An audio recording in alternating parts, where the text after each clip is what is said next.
incredible, and we just didn't make our free throws. And if you don't make your free throws, you're not going to win. It doesn't matter who you play.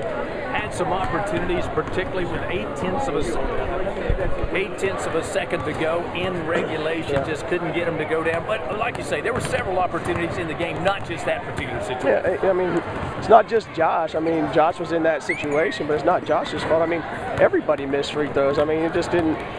You know, I mean, you can't win a game, you know, especially against a good team when they make 21 in the second half and 13 straight, and you basically make one, miss one the whole half. So, I mean, you know, we're just not at that point, and I knew that, and I've told you that before. We're just not ready yet. I mean, I hope to gosh we'll be ready come February, but we're not there yet. Blazers went up by 11 points in the second half. What do you think fueled the fire for the Alabama-Huntsville comeback? They played really well, but we just threw the ball all over the gym. I don't know how many turnovers we have because the computer crashed, but, you know, we have to be at 25 turnovers. So if you don't make your free throws and you turn over 25 times, I mean, who are you going to beat in the Gulf South? I mean, you're not going to beat anybody. I mean, so for us, I mean, it was just disappointing that, you know, we didn't seize an opportunity, you know, up 11, and then we come down. I remember we dribbled it off our knee, we threw 2 away, we take bad shots. I mean, just not good. We're just not good. We're not there yet. At one point in the second overtime period, Kevin Harris hit 3 consecutive shots and then dished to Billy McShepard for another shot. Did you feel then that, hey, maybe we can still squeeze by this thing? I never thought we had control of the game. I mean, up 4, you just never thought we had control because of how bad we were playing in the in-betweens. Yeah, we made those shots, but every in-between play, we were just horrendous. You know, turning it over, missing free throws, missing layups, you know. So I never really thought we had control. I thought we had control of the game when we were up 8-0, and that was it. After that, it was like we were playing catch-up the whole time. When Martrez Scott fouled out of the basketball game, he was really doing a lot of one-on-one play, beating his man off the dribble. How big was that for the Blazers? It was big, but I mean, that wasn't, you know, again, I don't think that was the deciding point in the game. I mean, Sidney's our starting point guard, so, you know, I mean, I would expect Sidney could step in there and get it done, and, you know, we just didn't. So I'm not sure that that was, you know, the deciding point. It wasn't, yeah, it was hard, but it wasn't the deciding point. At the end of the first overtime, you gave the ball to Kevin Harris, did not call a timeout. What was the play there?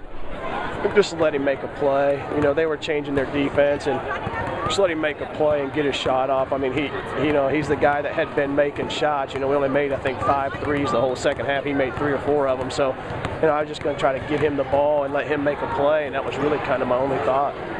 You got up 8-0 early, and I told our radio audience then, hey, we need to be up about 20-0 because you knew Huntsville was going to come back in the basketball game. Yeah, you know, again, that's the only time that I really felt good throughout the entire game was when we were up 8-0. I mean, after that, it was just, you know, they just made their run. They just, you know, it's a hard team to prepare for. Our kids' effort, I mean, I don't want to criticize our effort because we played hard, but our quality as a basketball team, when you got to mix in playing hard and playing smart and playing together, we had one of those 3 tonight, in my own opinion.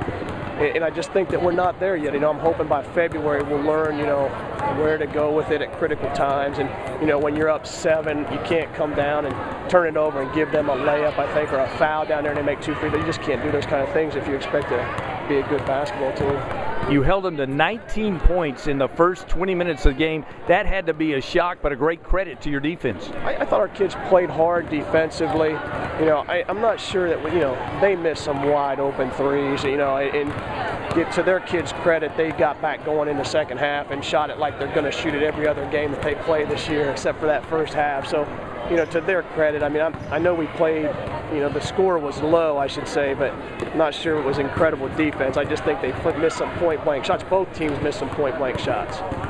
Now the Blazers have to regroup. The 11-game winning streak at an end. We try to start a new streak on Monday night at a tough place to play, the Jaguars' Nest, up in Augusta, Georgia, against the 5th-rated team in America. I've seen them on tape. They're really, really good. I mean, like we said before, a lot of new guys. They're playing for the front of the shirt, not the back.